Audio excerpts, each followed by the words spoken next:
وفعله والمبلغ عن الله ما أمره بتبليغه لخلقه من فرضه ونفله عبد أرسله الله للعالمين بشيرا ونذيرا وبلغ الرسالة وأدى الأمانة وهدى الله به من الأمة بشرا كثيرا فكان في ظلمة الجهل للمستبصرين سراجا وقمرا منيرا وما عظمها من منة تكرم الله بها على البشر وما أوسعها من نعمة انتشر سرها في البحر والبر اللهم صل وسلم بأجل الصلوات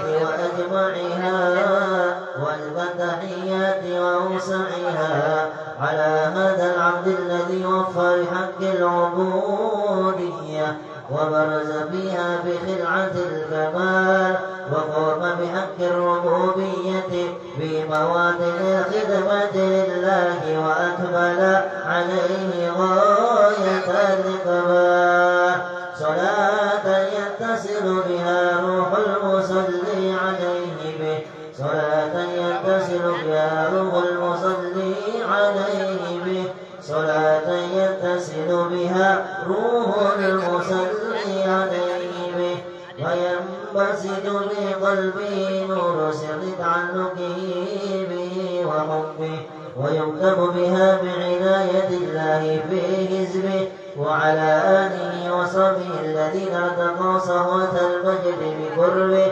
وتبينوا ظلال الشام الأصلي بوده وحبه ما عطر الأكوان بنشر ذكراه النسير اللهم صل وسلم أشرف الصلاة والتسليم على سيدنا ونبينا محمد الرؤوف الرحيم اللهم صل وسلم وبارك عليه وعلى آله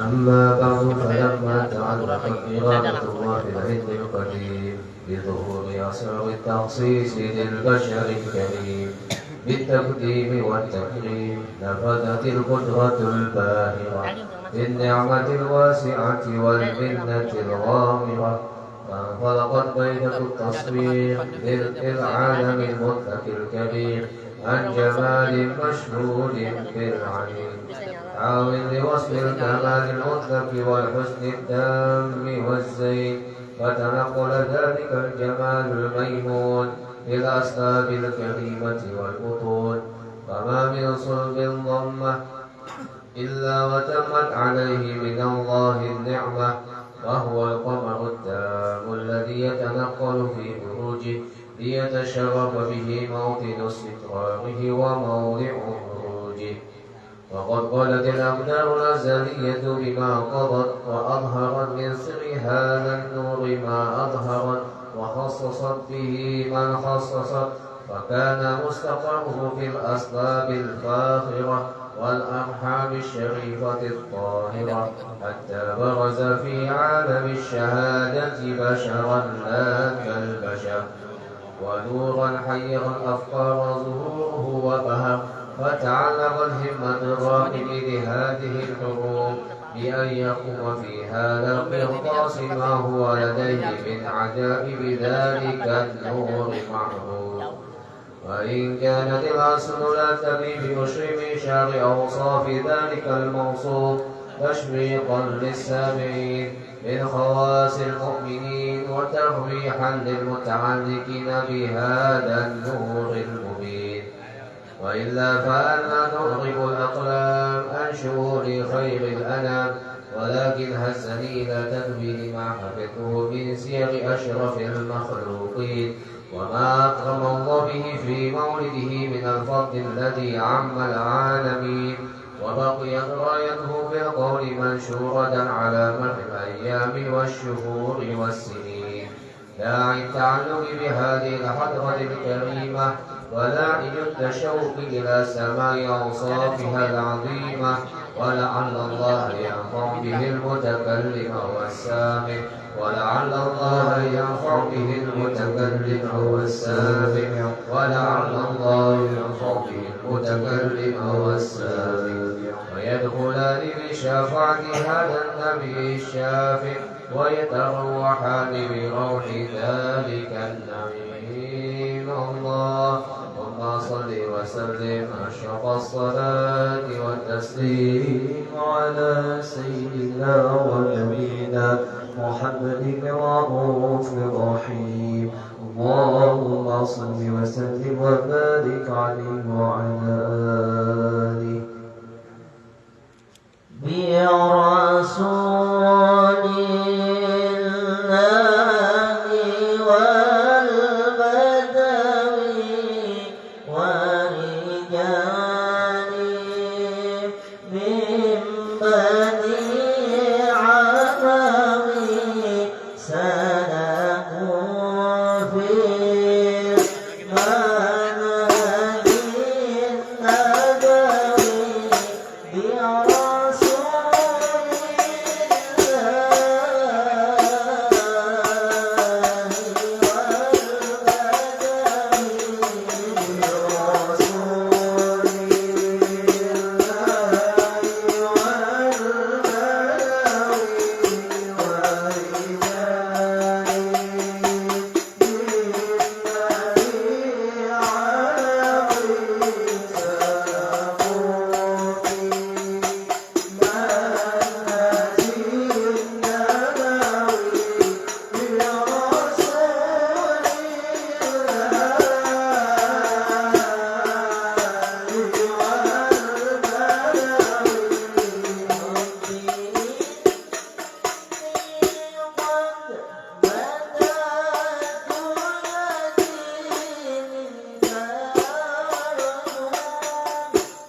اللهم صل وسلم وبارك عليه وعلى آله. وقد آن للقلم أن يخط ما حركته فيه الأنامل مما استفاده الفهم من صفات هذا العبد المحبوب الكامل وشمائله التي هي أحسن الشمائل. وهنا حسن أن نثبت ما بلغ إلينا في شأن هذا الحبيب من أخبار وآثار ليتشرف بكتابته القلم والقرطاس وتتنزه في حدائقه الأسماع والأبصار. وقد بلغنا في الأحاديث المشهورة أن أول شيء خلقه الله هو النور المودع في هذه الصورة. فنور هذا الحبيب أول مخلوق برز في العالم ومنه تفرع الوجود خلقا بعد خلق فيما حدث وما تقادم. وقد أخرج عبد الرزاق بسنده عن جابر بن عبد الله الأنصاري رضي الله عنهما قال: قلت يا رسول الله بأبي وأمي أخبرني عن أول شيء خلقه الله قبل الأشياء. قال: يا جابر إن الله خلق قبل الأشياء نور نبيك محمد صلى الله عليه وسلم من نوره. وقد ورد من حديث أبي هريرة رضي الله عنه أنه قال: قال رسول الله صلى الله عليه وسلم: كنت أول النبيين في الخلق وآخرهم في البعث. وقد تعددت الروايات بأنه أول الخلق وجودا وأشرفهم مولودا. ولما كانت السعادة الأبدية لها ملاحظة خفية اختصت من شاءت من البرية بكمال الخصوصية. فاستودعت هذا النور المبين أصلاب وبطول من شرفته من العالمين. فتنقل هذا النور من صلب آدم ونوح وإبراهيم حتى أصلت يد العلم القديم إلى من خصصته بالتكريم أبيه الكريم عبد الله بن عبد المطلب ذي القدر العظيم وأمه التي هي في المخاوف آمنة السيدة الكريمة آمنة. فتلقاه صلب عبد الله وألقاه إلى بطنها فضمته أحشاؤها بمعونة الله محافظة على حق هذه الدرة وصونها. فحملته برعاية الله كما ورد عنها حملا خفيفا لا تجد له ثقلا ولا تشكو منه ألما ولا عللا. حتى مر الشهر بعد الشهر من حمله وقرب وقت بروزه إلى عالم الشهادة لتنبسط على أهل هذا العالم فيضات فضله وتنتشر فيه آثار وجهه الصميم. اللهم صل وسلم أشرف الصلاة وتسليم على سيدنا ونبينا محمد الرؤوف الرحيم. اللهم صل وسلم وبارك عليه وعلى آله. من طرق اليوم داجينا لقصد الزيارة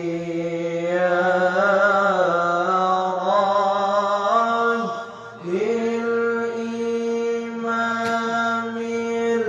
المعظم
صل وسلم وبارك عليه وعلى آله وموضع لقلبه هذه الدرة المكنونة والجوهرة المسونة والكون كله يصبح ويمسي في سرور وابتهاج بقرب ظهور شراق هذا السراج والعيون متشوقة إلى بروزه متشوقة إلى لقاء جواهر كنوزه وكل دابة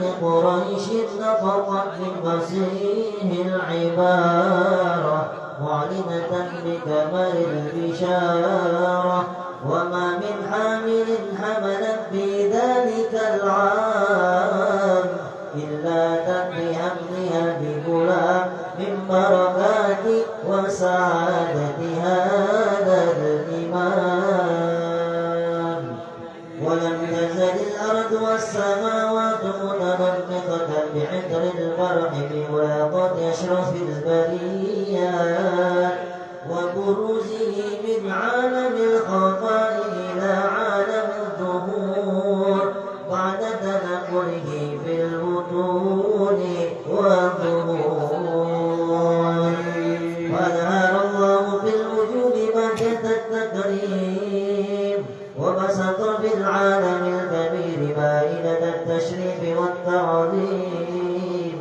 ببروزه هذا البشر الكريم اللهم صل وسلم واشرف الصلاة والتسليم على سيدنا ونبينا محمد الرؤوف الرحيم اللهم صل وسلم وبارك عليه وعلى آله وحين قرب ونودي هذا الحبيب علنت السماوات والأرضون ومن فيهن بالترحيب ومطار الجود الإلهي على أهل الوجود تسير وألسنة الملائكة بالتبشير للعالمين تعي سبحان الله الحمد لله ولا إله إلا الله والله أكبر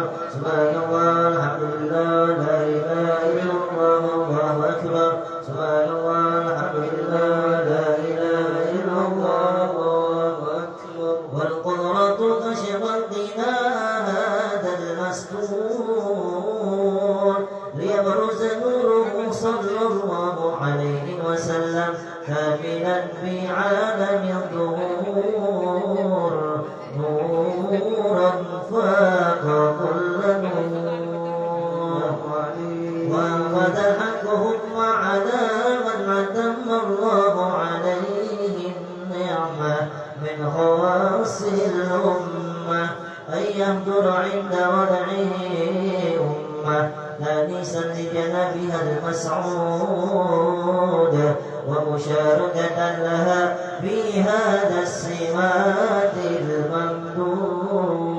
الممدود فحضرت بتوفيق الله السيدة مريم والسيدة آسيا ومعهما من الحور العين ما قسم الله لهم للشرف بالقسمة الوافية فأتى الوقت الذي رتب الله على حضوره وجود هذا المولود فانطلق صبح الكمال من النور عن عمود وبرز الحامد المحمود منعنا لله بالتعظيم والسجود صلى الله على محمد صلى الله عليه وسلم صلى الله على محمد صلى الله عليه وسلم صلى الله على محمد صلى الله عليه وسلم صلى الله على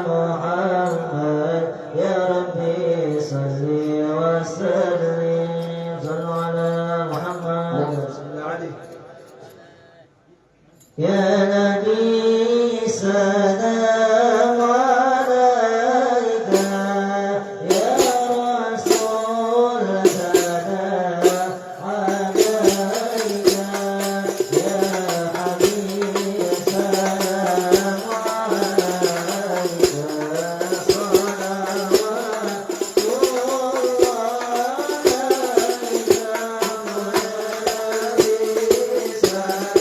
الله عليك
اللهم صل وسلم وبارك عليه وعلى آله.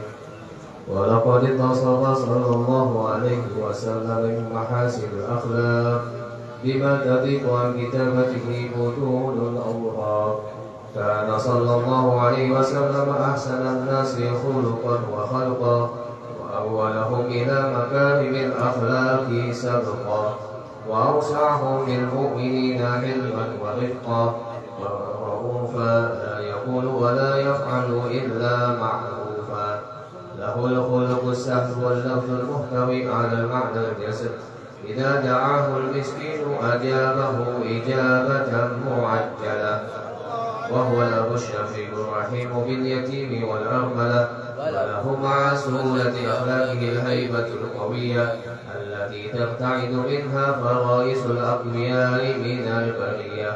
ومن نشيط به تعطرت الطرق والمنازل وبعرف ذكره تطيبت المجالس والمحافل.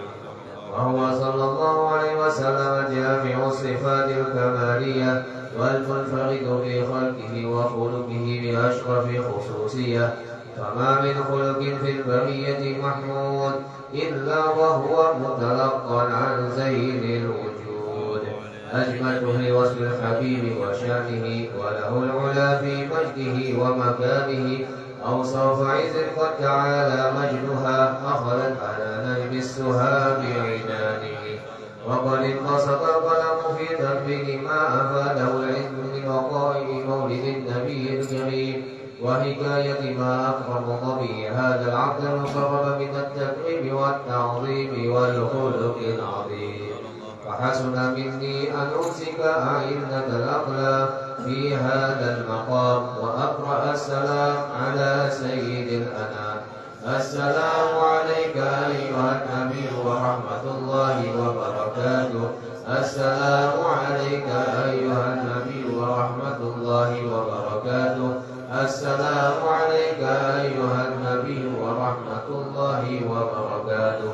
وبذلك يصل ختم كما يحسن التقديم وعليه أفضل الصلاة والتسليم. اللهم صل وسلم أشرف الصلاة والتسليم على سيدنا ونبينا محمد الرؤوف الرحيم. اللهم صل وسلم وبارك عليه وعلى آله.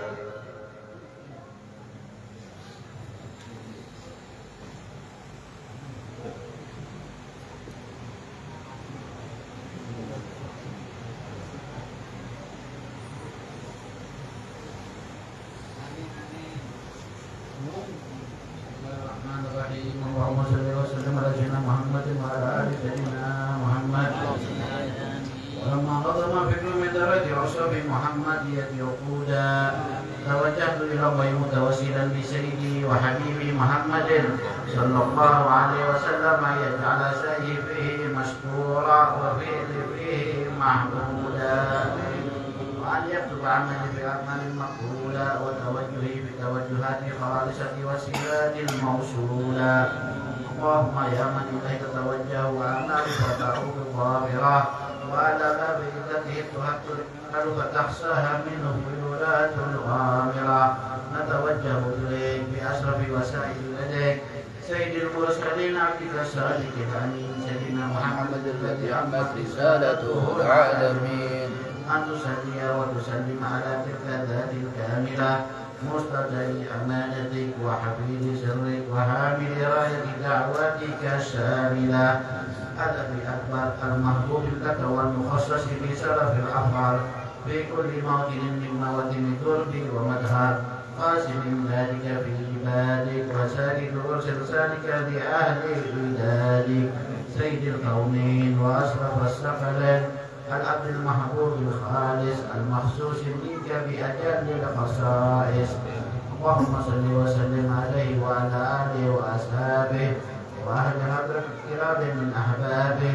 اللهم إنا نقدم إليك جاه هذا النبي الكريم ونتوسل إليك بشرف مقامه العظيم أن تلاحظنا في حركاتنا وسكناتنا بعين عنايتك وأن تحفظنا في جميع أقوالنا وتقلباتنا بجميع آياتك وحسن بغايتك وأن تبلغنا من شرف كلك وإلى هذا الحبيب غاية آلنا وتتقبل منا ما تحركنا به من نياتنا وأعمالنا وتجعلنا بحضرة هذا الحبيب من الحاضرين وفي الطلال اتباعه من السالكين ولهديك وهديه من المؤدين ولعهدك من الحافظين اللهم إنا في رحمتك خاصة فلا تظلمنا وظنونا جميلة هي وسيلتنا إليك فلا تخيبنا آمنا بك ورسولك وما جاهدين وتوجهنا به إليك مستسلمين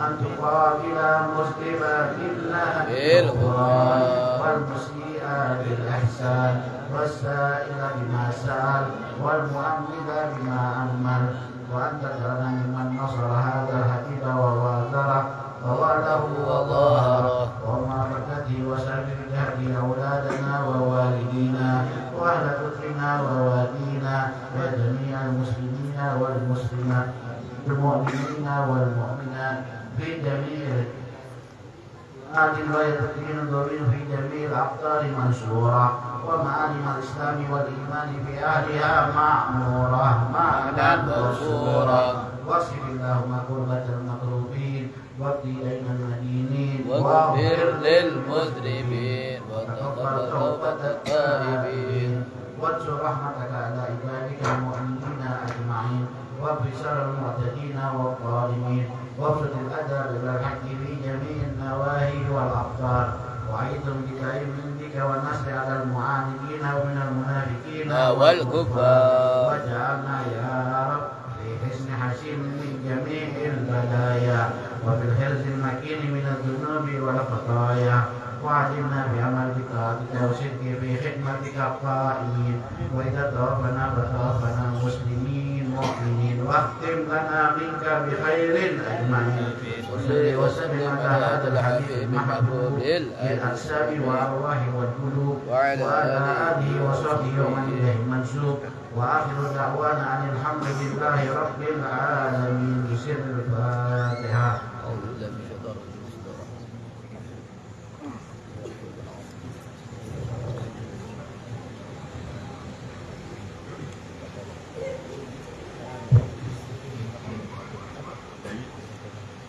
Bismillahirrahmanirrahim. Assalamualaikum warahmatullahi wabarakatuh. Alhamdulillahirabbil alamin.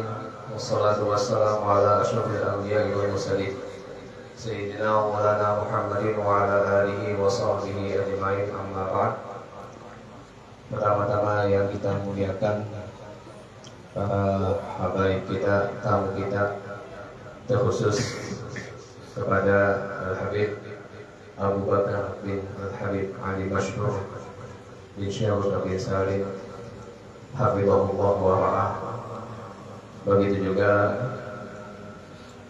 pimpinan daripada Majelis Rasulullah, guru kita Al-Habib Hashim bin Abdullah bin Syekh Bakar, dan para habaib yang lainnya yang tidak perlu disebutkan satu persatu tanpa mengurangi rasa ta'zim dan hormat kami kepada antum semua, dan juga kepada para tuan guru, alim ulama, tokoh masyarakat, dan hadirin yang berhadir di majelis al-madur ini. Mudah-mudahan semuanya mendapatkan keberkahan daripada Allah Subhanahu wa taala, terkhusus dengan kedatangan daripada tamu kita Al-Habib Abu Bakar ini akan menambahkan keberkahan dan kecintaan kita kepada baginda Nabi Muhammad SAW.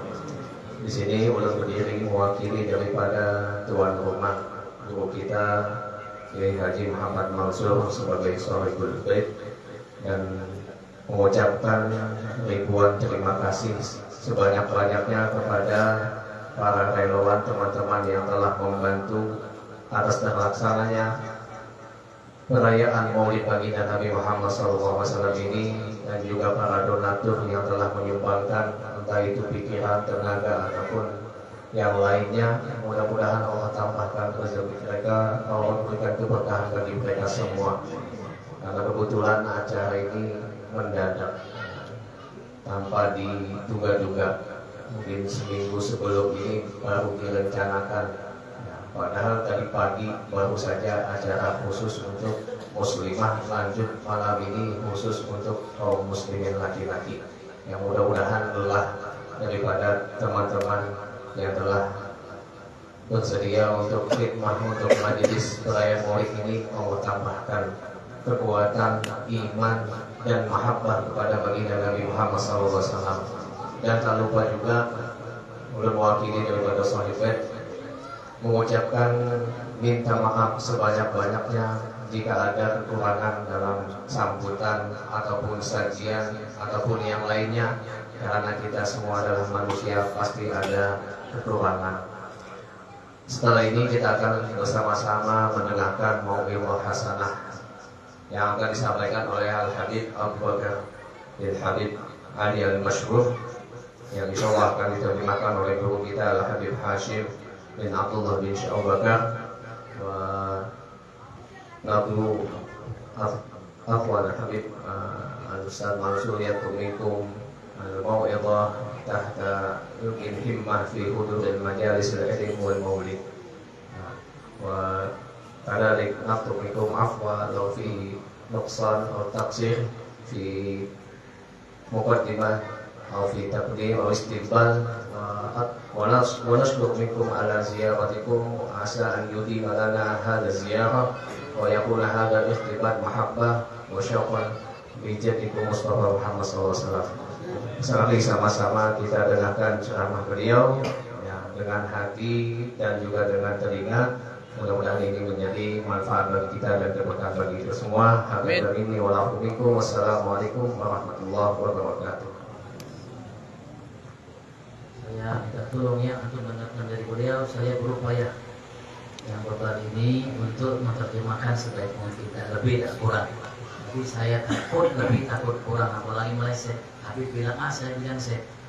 Jadi antum mendengarkan dari beliau, mudah-mudahan antum mendengarkan dari beliau dengan telinga lahir dan batin, insya Allah menjadi kebaikan yang besar buat antum ya. Ya, mari kita dengarkan dari beliau. Sallallahu alaihi Muhammad. Assalamualaikum warahmatullahi wabarakatuh. Alhamdulillahi rabbil alamin. حمدا يوافي نعمه ويكافئ مزيده. يا ربنا لك الحمد كما ينبغي لجلال وجهك وعظيم سلطانك. سبحانك لا نحصي ثناء عليك أنت كما أثنيت على نفسك. فلك الحمد حتى ترضى ولك الحمد إذا رضيت ولك الحمد بعد الرضا. Beliau memulai dengan Bismillahirrahmanirrahim. Alhamdulillah, yang ujian tersebut sesuai dengan nikmat yang diberikan dari Allah yang melimpah ruah itu dan sesuai dengan tambahan. Yang tadi beliau mengucapkan puji syukur kehadirat Allah Subhanahu wa taala yang namanya sebelum nikmat, setelah nikmat dan pujian yang Allah Subhanahu wa taala puji dirinya terhadap dirinya.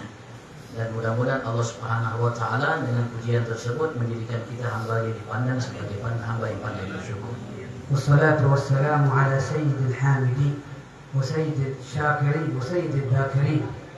حبيبنا ونور قلوبنا ونور أرواحنا وقبلة أرواحنا محمد عبده ورسوله الصادق الأمين وعلى آله وصحبه ومن تبعهم بإحسان إلى يوم الدين وعلينا معهم وفيهم برحمتك يا أرحم الراحمين. Jadi pujian dan dilanjutkan dengan salawat-salawat terhadap seseorang yang paling mulia sempurna dalam bersyukur dan memuji Tuhan yang Allah Subhanahu wa taala, Nabi Muhammad Sallallahu alaihi wasallam, dan begitu juga dilanjutkan dengan sahabat, keluarganya dan semua yang mengikutinya sampai hari pembalasan. في البداية نشكر الأستاذ منصور على استضافته لهذا المجلس المبارك وحرصه على أن يعقد مثل هذه المجالس في الأسبوع، ما شاء الله في الأسبوع 3 مرات. نسأل الله سبحانه وتعالى أن يتقبل منه ويرزقه زيادة في التوفيق والهداية ويكرمه بالأولاد الصالحين إن شاء الله والذين يعينونه في إقامة هذه المجالس وفي كل خير. يجعل لنا وإياكم أعوانا في الخير إن شاء الله تعالى. Sekali lagi ada mintaan mendengarkan ya. Saya berupaya untuk menerjemahkan semampu saya.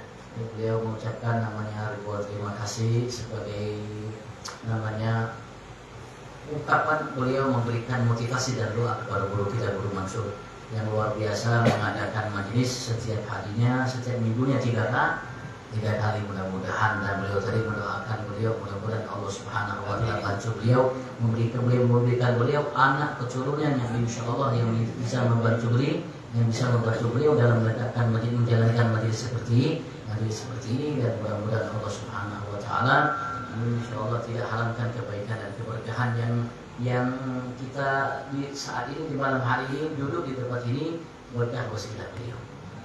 لأن مجالس الخير هذه التي تعقد من أجل الله ومن أجل رسول الله صلى الله عليه وآله وصحبه وسلم يوم القيامة أصحابها يكونون في مقام رفيع عند الله، لأنهم هم في الدنيا عملوا من أجله سبحانه وتعالى، ويكونون قريبا من النبي محمد صلى الله عليه وسلم لأنهم حرصوا على مجالس التي يذكر فيها رسول الله صلى الله عليه وسلم، ويذكر فيها شمائله، ويذكر فيها شريعته صلى الله عليه وآله وصحبه وسلم. Dan seorang yang menjalankan atau membuat majelis seperti ini karena Allah dan Rasulullah, maka insya Allah nanti di hari kiamat Allah Subhanahu wa taala akan tunjukkan kedudukan yang mulia di sisi Allah dan dekat dengan Nabi Agung Muhammad sallallahu alaihi wasallam. Karena upaya yang telah dilakukan oleh mereka dalam kehidupan mereka di dunia, mereka menegakkan, menghidupkan sunnah syariat Nabi besar Muhammad sallallahu alaihi wasallam, maka barisan oleh nanti di hari kiamat Allah Subhanahu wa taala akan tinggikan kedudukan mereka di sisi Allah dan menjadikan mereka dekat dengan Rasulnya Nabi Agung Muhammad. وكما سمعنا من السيد الحبيب عمر حفظه الله وأطال الله في عمره في عافية وفي نشر الإسلام والمسلمين، كان يذكر ودائما يذكر هذا الشيء أنه رؤساء الأرض في الدنيا يوم القيامة يتمنى أحدهم أنه لو عمل خدمة في مجلس من مجالس الخير ولو بتقديم ماء أو بفرش يعني الفراش أو بكنس الأرض، يتمنى أحدهم، لكن ما يحصل على ذلك.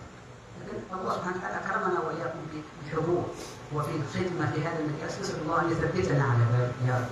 Dan beliau mengatakan guru kami Habib Umar Muhammad bin Syarif bin Habib dan aman beliau, masya Allah. Mudah Allah Subhanahu Wa Taala berikan selalu beliau sehat afiat dan dijadikan beliau sumber manfaat bagi setiap kaum muslimin. Amin. Selalu dan sering beliau mengatakan, memberikan nasihat kepada kami bahwasanya pemimpin, pejabat yang paling tinggi kedudukannya di dunia, kelak nanti mereka di hari kiamat mereka berharap, berandai-andai, berangan-andaikan ketika mereka masih hidup dulu di dunia, mereka hadir majelis seperti ini, namanya menjadi khidmat, khadim, pembantu, hanya mungkin membawakan minuman atau mungkin hambal atau mungkin dia apapun, mungkin dia penyapu dan lain sebagainya. Karena begitu luar biasa kemuliaan yang Allah Subhanahu wa taala berikan kepada mereka yang mereka baru tahu kala itu, tapi penyesalan yang mereka miliki tidak bermanfaat karena mereka sudah di akhirat. نحن في الدنيا نعيش واكثر الناس هكذا كما يقول الله عن اياتنا لغافلون، ننظر باعيننا الشحميه ولا ننظر بعين قلوبنا، نرى ان اهل الدنيا هم في الدنيا هم الاعلى، ويوم القيامه حقيقه نرى باعين بصائرنا وننظر ما حقيقه الدنيا وما هي منزلتها عند الله وما حقيقه اهل الله الذين هم ينظرون اليهم الناس في الدنيا انهم هؤلاء مساكين، هذا المتخلفين، هذول عندهم مال اموال، والذي عندهم رئاسات، والذي عندهم مقام في المجتمع، هؤلاء ارفع، وهم يوم القيامه هم الاخفض اذا لم يكونوا في محلهم هذا خدمه لله ولرسوله ولشريعته سبحانه وتعالى. Kita namanya di dunia ini hidup, kita selalu memandang sesuatu dan kita selalu menilai sesuatu dengan mata kepala kita, mata ini. Kita meyakini ketika orang memiliki harta melimpah ruah, masya Allah luar biasa. Kita memandang hal seperti itu karena kita memandang dengan mata yang ini. Dan mata yang ini tidak bisa melihat hakikat, kebenaran apa yang kita nilai dari yang kita lihat dengan mata ini. Nanti kalau di hari kiamat kita tidak lagi memandang dengan mata ini, kita akan memandang dengan mata yang ada di hati kita dan akan nampak segala sesuatu secara hakikatnya. Sehingga kala itu kita baru melihat ternyata mereka-mereka yang dianggap rendah, hina, remeh, tidak dipuja, puji, disanjung karena sebab ibadahnya, kelakuan baiknya, ilmunya di dunia, ternyata mereka mendapatkan kedudukan dan tempat tinggi di sisi Allah Subhanahu wa taala. Dan mereka-mereka yang dianggap hebat luar biasa itu ternyata tidak memiliki kedudukan bahkan hina di mata Allah Subhanahu wa taala. Karena nanti di hari kiamat itulah yang biasa dinilai oleh manusia. وكل مؤمن في هذه الحياة يعيش وعندنا إيمان بذلك أن الذي يطلب هذه المجالس إنما يطلب ما عند الله، ما عندكم ينفد وما عند الله باق. يطلب رضوان الله وهو رضوان الله غالب، يطلب الجنة، ألا إن سلعة الله غالية، ألا إن سلعة الله هي الجنة. هل عندنا شك في ذلك؟ الذي يأتي إلى المجالس هذه ماذا يطلب؟ يطلب دنيا، يطلب جاه، يطلب محل بين الناس. إذا كان هذا قصده هذا أحسن له يذهب أماكن أهل الدنيا ولا يخطو إلى هذه المجالس، إنما رؤية هذه المجالس من أجل الرفعة عند الله، والرفعة عند الله ليست بالهينة بالقليلة بالبسيطة. Sekali lagi saya minta untuk mendengarkan dari beliau dengan kendaraan dengan hati, insya Allah paham. Kalau dengar kendaraan ini aja tidak paham. Kalau tidak paham sekarang nanti paham sendiri. Beliau mengatakan bahwasanya kita datang ke majelis ini, kita tidak cari dunia, tidak cari harta, tidak cari kedudukan, tidak cari nama dan lain sebagainya. Yang kita cari adalah sesuatu yang mahal. Yang Rasulullah mengatakan apa yang ada di sisi Allah itu akan kekal. Yang ada pada kalian akan sirna, harta, pangkat, jabatan, kedudukan, apapun yang ada di dunia akan sirna. Yang ada di sisi Allah Subhanahu wa taala yang akan kekal, yang akan kita dapatkan. Yang kita minta di sini dicari ini ya surga. Rasulullah mengatakan ketahuilah bahwasanya surga itu mahal. Begitu juga itu dari Allah Subhanahu wa taala yang nilainya itu jauh lebih mahal dari surga itu sendiri. Dan alhamdulillah kita semua seperti itu. Sebagai seseorang yang beriman kepada Allah Subhanahu wa taala datang ke majelis ini. Andai kata kita cari dunia, harta, kekayaan, pangkat, jabatan, ya asal jangan ke sini kata beliau. Bukan saya ngomongnya beliau ini, bukan saya mengada-ada ini ya. Beliau mengatakan kalau kita cari dunia dan lain sebagainya, jangan sini sudah cari tempat lain. Yang kita cari di sini sesuatu yang mahal di sisi Allah harganya bukan sesuatu yang rendah, jadi tidak bisa kita dapatkan dengan ya tidak ada upaya usaha. Harus ada upaya dan usaha sehingga kita mendapatkan apa yang dijanjikan oleh Allah yang kita cari di sini. وهل عندنا شك أن الذي يطلب الدنيا يطلب الجاه، يطلب المال، يطلب الرفعة بين الناس، إنما يطلب زيادة في الحساب يوميا. من زاد ماله زاد حسابه، من زادت مكانته عند الناس زاد حسابه. وزيادة الحساب يوم القيامة هل هي يعني شيء محمود أو مذموم؟ لذا النبي محمد صلى الله عليه وسلم من نوبش الحساب عذب، نسأل الله العافية والسلامة. بداية العذاب في التمحيص في الحساب. والذي يطلب الدنيا يريد ماذا؟ زيادة الحساب، يزيد زيادة التعب يوم القيامة، يريد زيادة العذاب، نسأل الله العافية والسلامة. لكن مجالسنا هذه تريد الرفعة عند الله سبحانه وتعالى، ثبتنا الله على ذلك. Kita tidak ragu dan tidak akan mungkin melakukan masalahnya sebetulnya kalau kita hadir di majelis seperti ini yang kita cari harta, yang kita cari pangkat kedudukan di sisi manusia, mencari nama terus sohor dan lain sebagainya, sebetulnya hakikatnya kita mencari untuk diri kita tambahnya hisab nanti di hari kiamat. Kalau tambah harta berarti tambah hisab, kalau tambah jabatan berarti bertambah hisab, artinya bertambah lama pertanyaan yang diajukan oleh Allah terhadap kita dengan harta, dengan pangkat, dengan kedudukan, dan dengan apa yang kita jadi di dunia ini. Di dunia ini Rasulullah mengatakan barang siapa yang ditanya oleh Allah Subhanahu wa taala ketika di hari hisab maka dia diadab.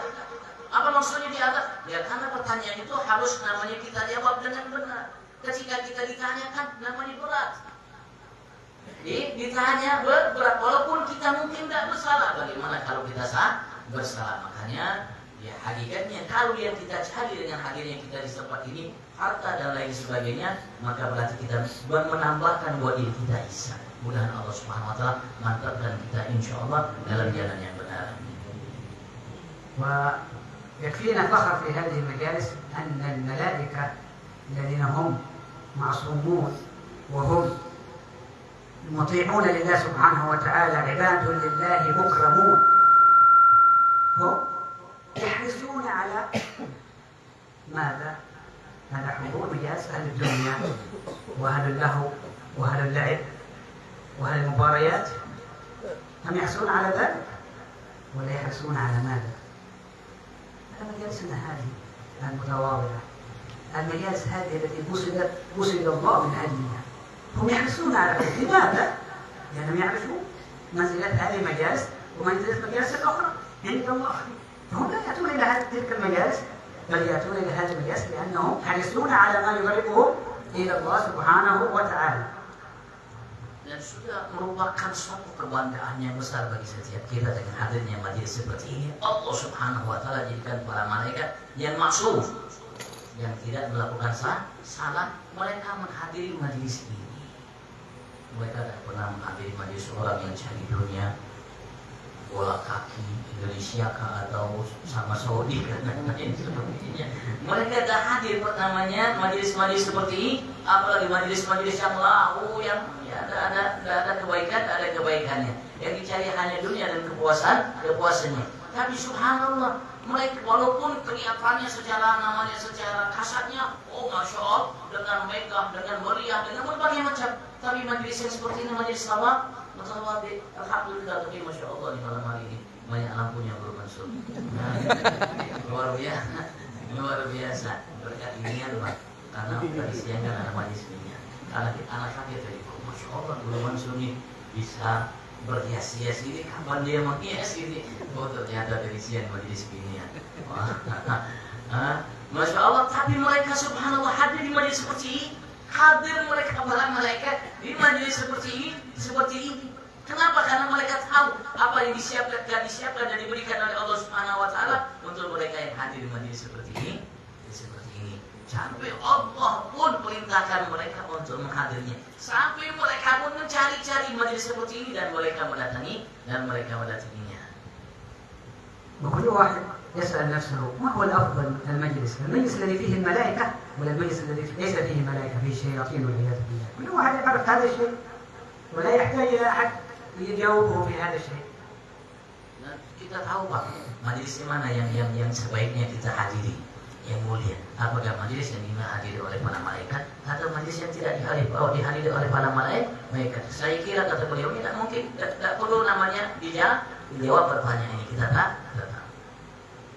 بل يحضرون أكثر من عدد البشر حلقا إلى سماء الدنيا متحلقين. الملائكة كلهم يحضرون أي مجلس يحضرونه من أجل ماذا؟ من أجل طلب رضوان الله سبحانه وتعالى والقرب منه سبحانه وتعالى.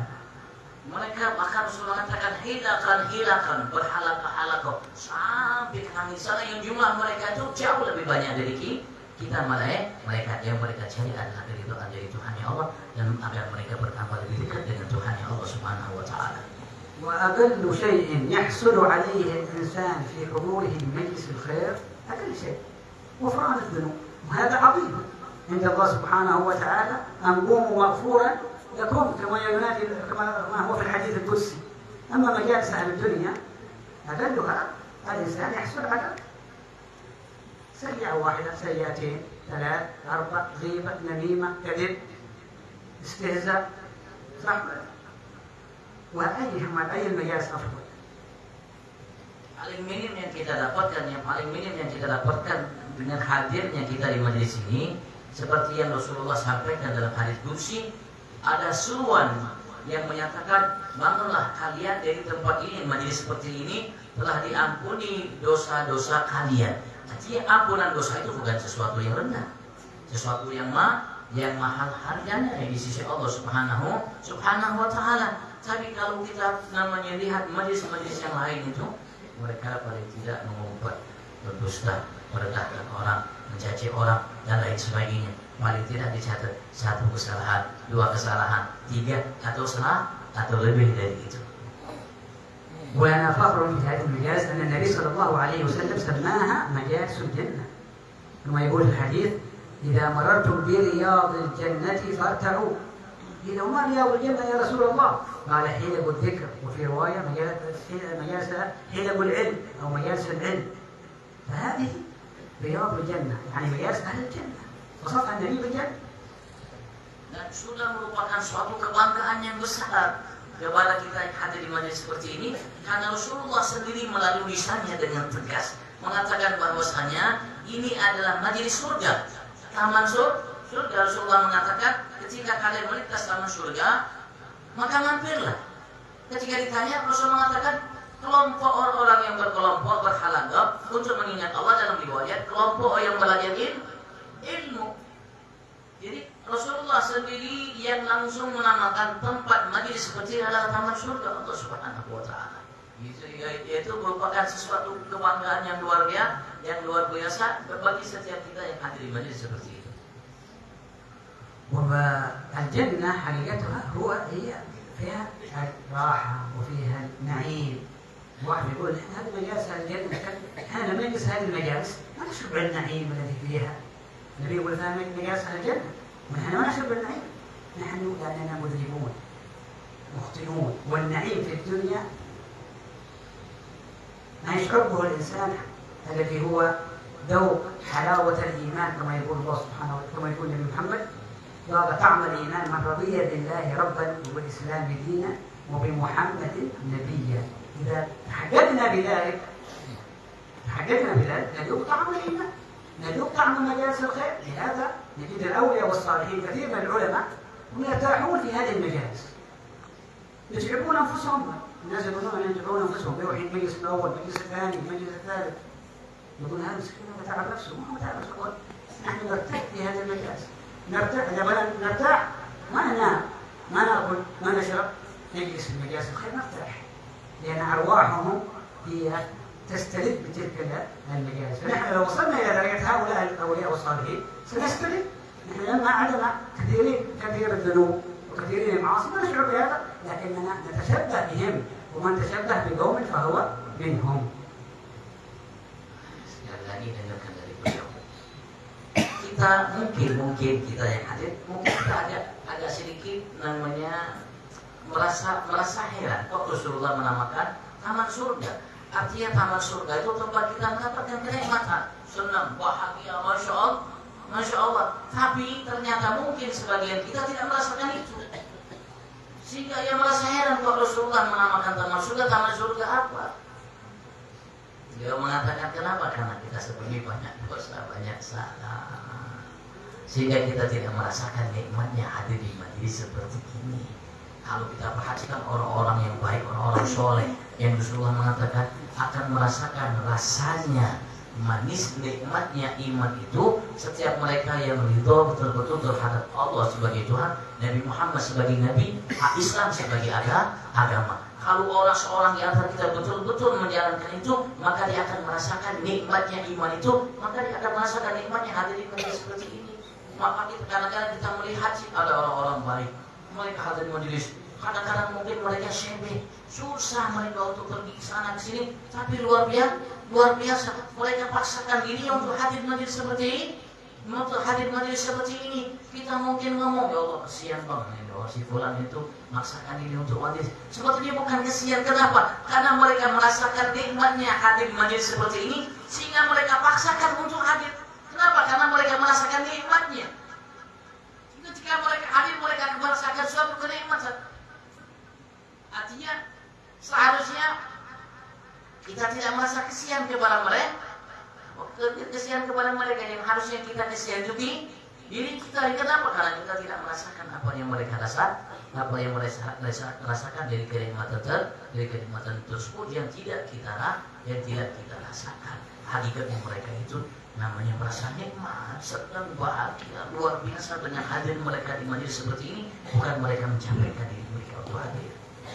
لهذا كما نقلوا عن من كان مجالسين للحي عبد الله بن حسين بن طاهر اللي هو صاحب الحولية اليوم، كانت حوليته اليوم، كانوا يقولون نحن لم نشعر أننا في الدنيا بمجالسة هذا الحبيب، لأنه لما نجلس معه تجد أرواحنا بالاطمئنان والراحة والسكينة، فلم نشعر أننا في الدنيا إلا بعد أن توفي الحي عبد الله بن حسين بن طاهر. لما توفي إلى أن انتبهنا نحن نعيش كلنا في الدنيا وفي الجنة، نظن أننا في الجنة بما يشعرون به من حلاوة في المجالس، من ذكر الله سبحانه وتعالى والاطمئنان بذكر الله والاستئناس بمجالس أهل الله سبحانه وتعالى. فلهذا حتى قال بعضهم إن جنة الدنيا المسيرة، البلاد التي كان فيها حي عبد الله بن حسين، لما كل من دخل فيها يشعر بالراحة والسكينة خلو البال عن الدنيا. لهذا كانوا يقولون في مجالسهم لم تذكر الدنيا في مجلسهم، لأن تذكر الدنيا هم غم زيادة من البعد عن الله، نسأل الله العافية والسلام. Dan di hari ini di Hadramaut di Mesir itu diadakan Habib Abdullah bin Husain bin Tahir, pengarang Qasidaya Arhamar Rahimin dan pengarang doa yang selalu kita baca hadis majelis, ya Rabbana atarafna bi annana jatarafna, dan banyak sudah Taufik dan banyak karya-karya beliau. Hari ini di sana sedang dilaksanakan haulnya. Habib Abdullah bin Husain bin Tahir itu mereka orang-orang yang hidup di masa beliau. Masa beliau itu mereka tidak merasakan hidup di dunia.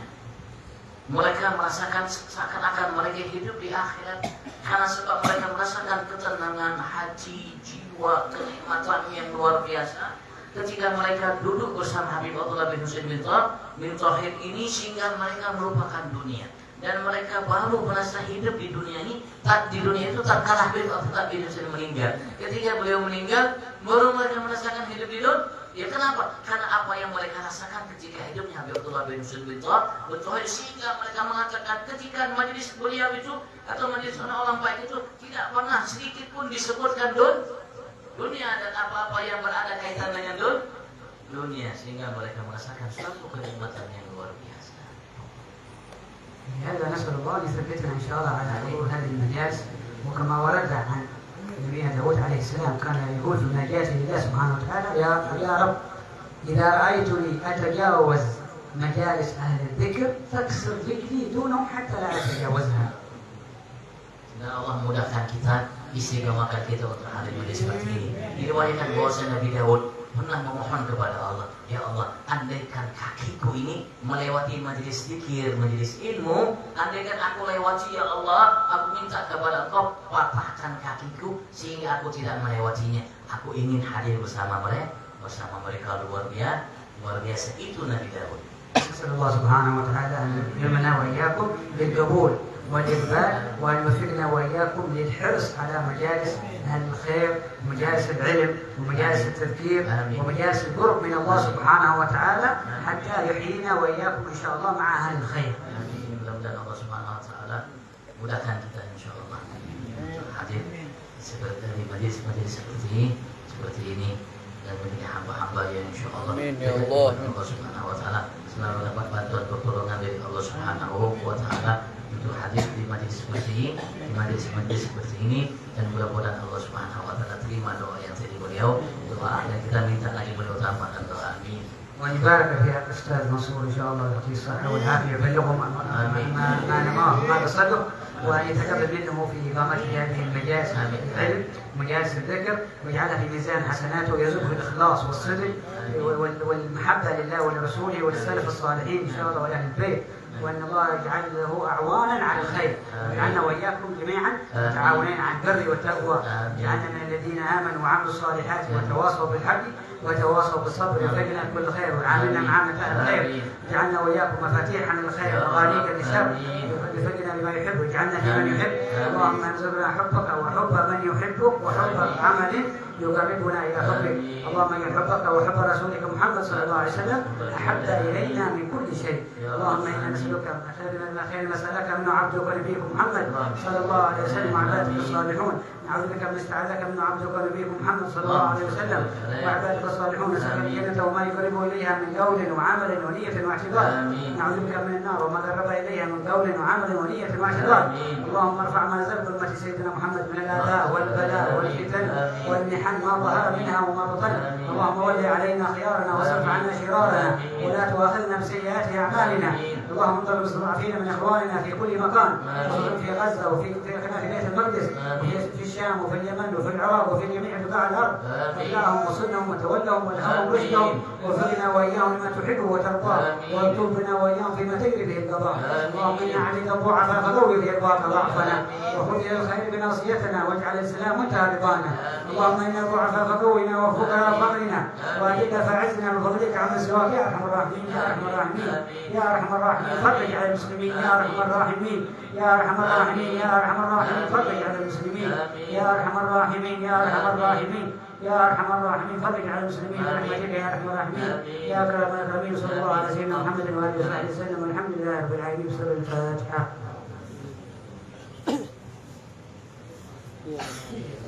Beliau doakan Guru Mansur dan semua yang membantu Guru Mansur siapapun mereka dan mudah-mudahan Allah terima majelis ini dan semua yang beliau lakukan. Dan mudah-mudahan Allah Subhanahu wa taala terima doa yang panjang dari doa untuk kita untuk semua saudara kita muslimin dimanapun mereka berada, terutama yang di Gaza, di Baitul Maqdis, di Yaman, di mana-mana. Insyaallah mudah-mudahan Allah Subhanahu angkat musibah bala bencana yang Allah Subhanahu wa taala timpakan kepada mereka dan saya sekali lagi mudah doa dari kita dan semua oleh Allah. Saya minta maaf sekali lagi karena banyak terjemah yang kurang dan itulah semampu saya, itulah yang saya mampu.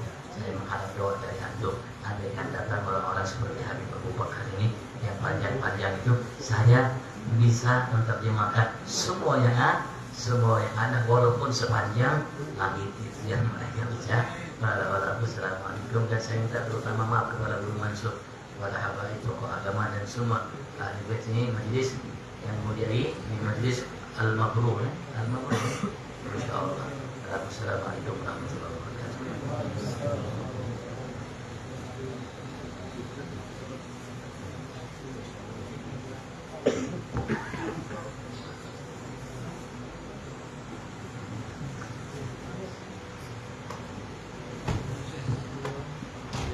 Sebelumnya saya mengundang walaupun tidak di ini, tapi mengundang karena biasanya majelis itu diumumkan di Facebook, berarti diundang secara umum. Insyaallah beliau besok ini khutbah di Air Hitam, masjid baru, masjid putih itu nah. Kalau antum pengen mendengar khutbah beliau, dia khutbah di situ. Namanya insyaallah jadi imam di situ. Dan insyaallah malam Sabtu beliau insyaallah pertama ngisi di Villa Tamara, Majelis Al-Aziz Munawwar Villa Tamara. Dari situ insyaallah nanti pindah ke Gantina air putih, Gantina Majelis Ahbabul Mustafa. Di situ nanti ada Guru Alifai, ada Guru Alifesal. Begitu juga insyaallah beliau setelah dari Villa Tamara ngisi di sini. So, kalau ada yang mau ikut hadis fadal. Dan insyaallah subuh ini beliau ngisi di Masjid Al-Khudri, Pemuda 6, Jalan Pemuda 6 Masjid Al-Khudri. Insyaallah kalau tidak ada halangan subuh Sabtu beliau ngisi di Masjid Nurul Ilmi di kehewanan situ nah. Lumbia, Jalan Lumbia, Masjid Nurul Ilmi subuh satu insyaallah di sini. Satu beliau pulang. Itu mungkin saya.